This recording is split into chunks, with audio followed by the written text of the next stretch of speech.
Ronaldo is out of this world cup and आज हम उसी के बारे में बात करेंगे। सो रोनाल्डो स्पेन के गेम में एग्जिट हुआ है और स्पेन से पहले उन्होंने क्रोएशिया को फेस करा था। क्रोएशिया वाला भी बहुत ही ज़्यादा कंट्रोवर्शियल गेम था। अब कहीं ना कहीं जो फॉल्ट लाई कर रहा है वो मैनेजर के टैक्टिक्स के ऊपर लाई कर रहा है और उसके बाद रोनाल्डो भी यू नो स्क्रूटनाइज होगा। अब रोनाल्डो को टारगेट इसलिए करा जाता है कि अगर पोर्चुगल वर्ल्ड कप जीतती तो देखो, सबसे पहले जो रोनाल्डो ही आगे आता कि भाई रोनाल्डो की वजह से वर्ल्ड कप जीता है और रोनाल्डो ने फाइनली ये ट्रॉफी उठा ली 41 ईयर्स की एज में। तो जब आप हार जीत रहे हो तब आप नंबर वन पर हो, और जब आप हार रहे हो तो आपको इल्ज़ाम भी अपने सर पे लेना होता है। यही एक ट्रू प्लेयर, ट्रू लीडर की पहचान है। जब हम मेसी और अर्जेंटीना की बात करते हैं, तब जब मेसी ने 4 बैक टू बैक फाइनल्स हारे थे, तब सब लोग, सारे अर्जेंटीना वाले जो लोग थे, उन्होंने इतने पुतले जला दिए थे उसके मेसी के। इतना ज़्यादा उसने बैकलैश फेस करा था इसकी वजह से, क्योंकि वो वर्ल्ड कप तो छोड़ो, वो एक ट्रॉफी भी नहीं जीत पा रहा था अपने अर्जेंटीना टीम के साथ। उसके बाद उन्होंने वर्ल्ड कप से इस्तीफ़ा भी ले लिया था, रिटायरमेंट भी ले ली थी। फिर दोबारा अर्जेंटीना के प्रेसिडेंट ने उनसे बात-वात करी, कन्विंस करा बहुत लोगों ने, फिर जाके वो दोबारा यू नो अर्जेंटीना की उन्होंने शर्ट पहनी। शर्ट पहनने के बाद उन्होंने 4 फाइनल्स जो बैक टू बैक उन्होंने हारे थे, वही 4 फाइनल्स उन्होंने बैक टू बैक जीते हैं। 4 ट्रॉफीज़ आज उनके पास है, इंक्लूडिंग अ वर्ल्ड कप। अब रोनाल्डो का हमेशा से कंपैरिज़न रहा है मेसी के साथ। जब रोनाल्डो के पास ज़्यादा बैलन डी'ओर थे मेसी से, तब ये कह रहा था कि भाई मेरे को जो है सबसे ज़्यादा बैलन डी'ओर चाहिए। बैलन डी'ओर एक ऐसा इंडिविजुअल अवार्ड होता है जो दुनिया के बेस्ट प्लेयर को मिलता है, हर साल मिलता है। मेसी के पास आज की डेट में 8 हैं और रोनाल्डो के पास आई थिंक 5 है, जहाँ तक मुझे याद है। मेसी से कम ही है 110%। जब रोनाल्डो ने ये कहा कि मेरे को सबसे ज़्यादा गोल्डन बूट्स चाहिए, गोल्डन बूट एक ऐसा इंडिविजुअल अवार्ड होता है जो जो सबसे ज़्यादा गोल मारता है यूरोप के अंदर, उसको मिलता है। यूरोप मतलब जर्मनी, इटली, इंग्लैंड, फ्रांस, अलग अलग लीग्स होती है फुटबॉल की, और वहाँ पर उस लीग के अंदर सबसे ज़्यादा जो गोल मारता है सारे लीग कंबाइन करके, यूरोप के सारे लीग्स कंबाइन करके, उसको गोल्डन बूट मिलता है। फिर रोनाल्डो डेकेड से ये कह रहा था कि मेरे को वर्ल्ड कप जीतना है, वर्ल्ड कप जीतना है। फिर जैसे ही मेसी ने वर्ल्ड कप जीता, तब रोनाल्डो ने कहा कि ये it is just a 7 game tournament. हालांकि आज तक वो 7 गेम भी नहीं खेल पाया वर्ल्ड कप में, एक एक वर्ल्ड कप के अंदर लगातार। तो मेरे हिसाब से ब्लेम पूरा का पूरा रोनाल्डो पे जाना चाहिए। जब वो अपने पीठ पे शाबाशी लेने के लिए सबसे आगे लाइन में रहता है, तो उसे गलती के टाइम पर भी सबसे आगे रहना चाहिए। अब काफ़ी लोग कह रहे हैं कि जो रोनाल्डो के टीममेट्स थे उन्होंने उसका साथ नहीं दिया और एज अ टीम नहीं खेल रहे थे। चलो, एक बार हम ये वाली बात मान भी लेते हैं, बट कहीं ना कहीं ये एज अ टीम यूनिट उसकी गलती है, वो पोर्चुगल की।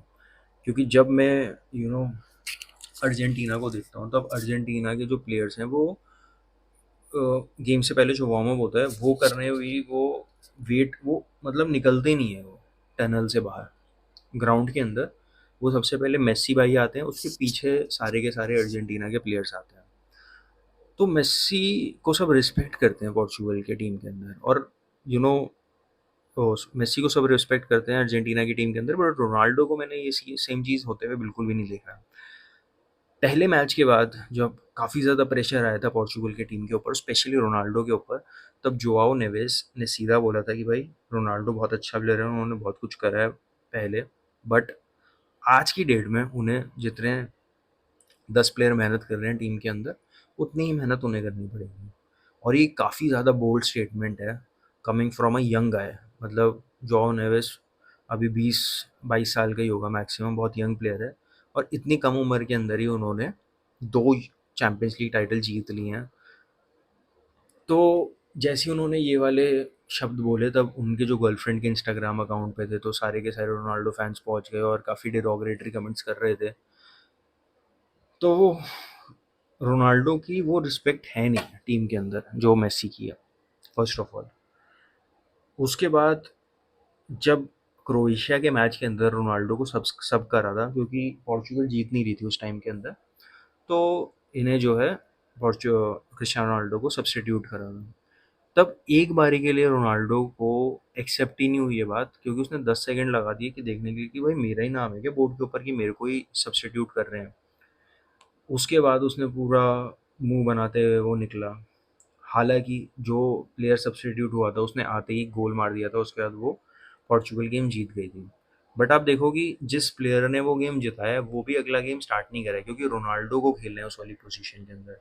क्योंकि अगर रोनाल्डो विंग पे खेलेगा तो उसको बहुत ज़्यादा ट्रैक बैक भी करना पड़ेगा पीछे, आगे भी उसे ड्रिबल करना पड़ेगा। बहुत फुर्तीला एक विंगर की रिक्वायरमेंट होती है, फुर्तीला होना चाहिए बेसिकली वो, फुर्तीला भी होना चाहिए। आई वांट टू ऐड, क्योंकि बहुत सारी चीज़ें होती हैं विंगर का, विंगर को वन ऑन वन भी लेना होता है डिफेंडर के साथ।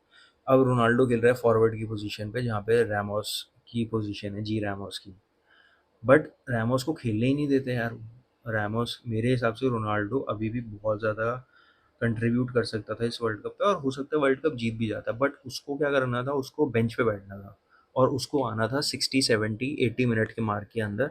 और जब प्लेयर थके हुए हैं तब उसको अपनी एक्सप्लोसिवनेस, अपना दिमाग, जो 20 25 साल से उसने खेला है गेम, 25 तो नहीं, मतलब 20 साल से जो भी उसने गेम खेला है, 2 डेकेड्स जो उसने बिताए हैं फुटबॉल फील्ड के ऊपर, वो वाला एक्सपीरियंस अगर वो लाता लास्ट के 10 20 30 मिनट के अंदर तो वो इनवैल्यूएबल होता। That would be a golden opportunity for Portugal. और कहीं ना कहीं अगर इस टैक्टिक से रॉबर्टो मार्टिनेज चलते तो मैं कंफर्म कह रहा हूँ कि पोर्चुगल वर्ल्ड कप जीतती है 110%, क्योंकि पोर्चुगल की गोल्डन जनरेशन है। जिस तरीके से आप देखो बेल्जियम की गोल्डन जनरेशन बर्बाद करी रॉबर्टो मार्टिनेज ने, उसी तरह रॉबर्टो मार्टिनेज ने ये पोर्चुगल की गोल्डन जनरेशन बर्बाद करी है। यही एग्जैक्ट सेम थिंग मैंने पिछली वाली वीडियो में भी कही थी। तो मैं दोबारा दोनों को ब्लेम कर रहा हूँ, रॉबर्टो मार्टिनेज को और उससे ज़्यादा रोनाल्डो को। क्योंकि अगर अगर रॉबर्टो मार्टिनेज रोनाल्डो को बेंच करता और फिर अनफॉर्चुनेटली पोर्चुगल बाहर होती तो रोनाल्डो तो पूरा टैंट्रम थ्रो करता, उसके बाद रोनाल्डो के फैंस अलग बेल रॉबर्टो मार्टिनेज पे चढ़ते। तो कहीं ना कहीं as a collective unit they are nowhere near Messi and Argentina, जो साफ और सीधी बात है और अब ये प्रूव हो चुकी है बात। अब अभी भी रोनाल्डो कन्विंस नहीं है कि मैं इस्तीफ़ा लूँ या नहीं, मैं रिटायर हूँ या नहीं। But it is his call. वो कह रहा है कि मेरे को फैमिली से बात करनी है। और वर्ल्ड कप से जाने के बाद भी यार बहुत ही ज़्यादा एरोगेंस था, मतलब जो इंटरव्यूअर बात कर रहा है वो भी, उसे भी ये कह रहा है कि मेरे आने से पहले पोर्चुगल ने एक भी ट्रॉफी नहीं जीती थी और अब पोर्चुगल ने 3 ट्रॉफी जीत ली हैं। तो उसका भी मैं जवाब ये देना चाहता हूँ कि यूरो 2016 के अंदर जब फ्रांस और पोर्चुगल का मैच हुआ था तो एडर ने गोल मारा था फॉरवर्ड ने। उसके बाद एडर भी गायब हो गया, उसके बाद कभी दिखाई नहीं एडर कहीं बिग स्टेज पे।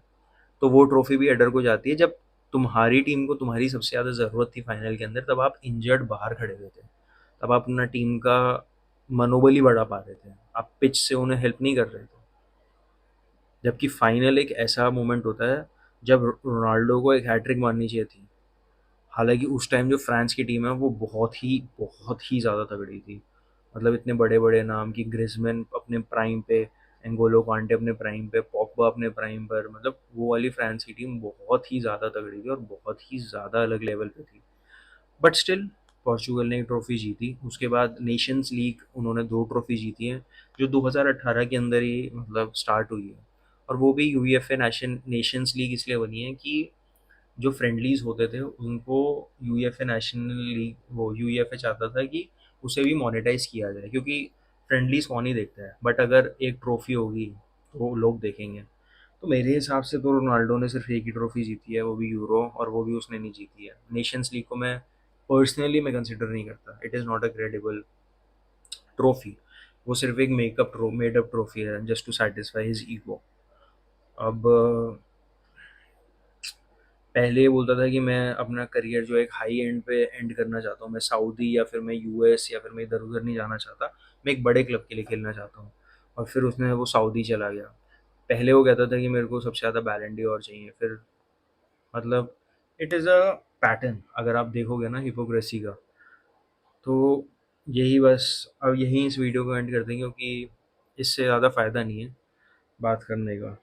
और एक और लास्ट वाला पॉइंट जो अक्सर मैंने ट्विटर पे देखा है कि जो रोनाल्डो को टीम्स मिली है वो काफ़ी हार्ड है एज़ कम्पेयर टू मेसी। तो उसका मैं काउंटर ये करना चाहता हूँ कि रोनाल्डो अगर अपना ग्रुप जिस ऐसे 4 टीम होती है बेसिकली हर ग्रुप के अंदर और पोर्चुगल नंबर 1 नहीं आई, तो वो उनकी गलती है। और उसके बाद जब हम मेसी की बात करें तो मेसी ने भी बहुत ही ज़्यादा तगड़ी टीम्स फेस करी थी लास्ट वाले वर्ल्ड कप में और हर एक मैच बिल्कुल नेल बाइटिंग हुआ था, मेरे को अच्छे से याद है। मतलब ऑस्ट्रेलिया जैसी टीम के साथ अगर आप मैच देखोगे ना तो इतना ज़्यादा क्लोज मैच था वो कि जो लास्ट वाला बिल्कुल विसल हुई है ना उससे पहले ऑस्ट्रेलिया के पास एक चांस है और 17 साल का था वो वाला प्लेयर और डीबो मार्टिनेज एमी मार्टिनेज ने जस्ट वो सेव करी थी तब जाके ऑस्ट्रेलिया को हराया था।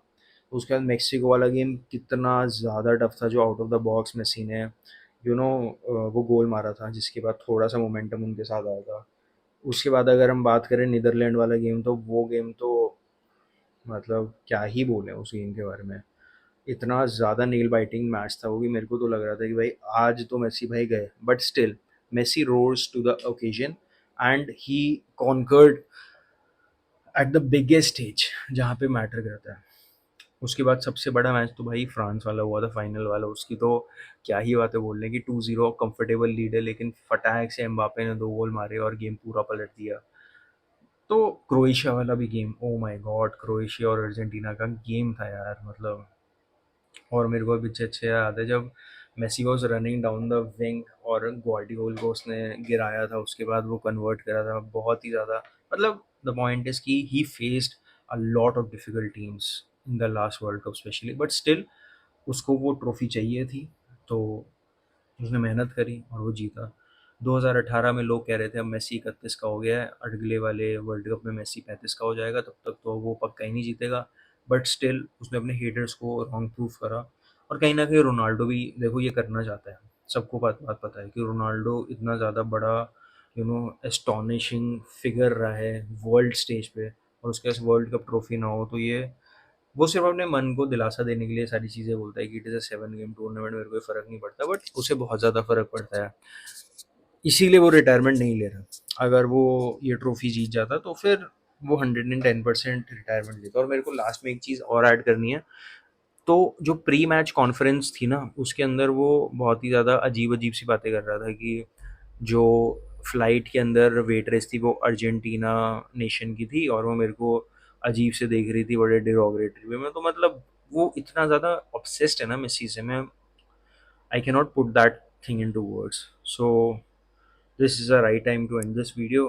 एंड अगर आपको मेरी वीडियो पसंद आई होगी तो make sure you like the video. अगर आप चैनल पे नए हैं तो you can support me by subscribing to the channel. और अगर आपको मेरी कोई भी बात पसंद आई या फिर कोई भी बात आपको कॉन्ट्रडिक्ट करनी है या फिर कोई बात आपको सपोर्ट करनी है तो आप कमेंट सेक्शंस में मेरे साथ जुड़ सकते हैं। Thank you so much for watching till the end. See you next time, bye bye.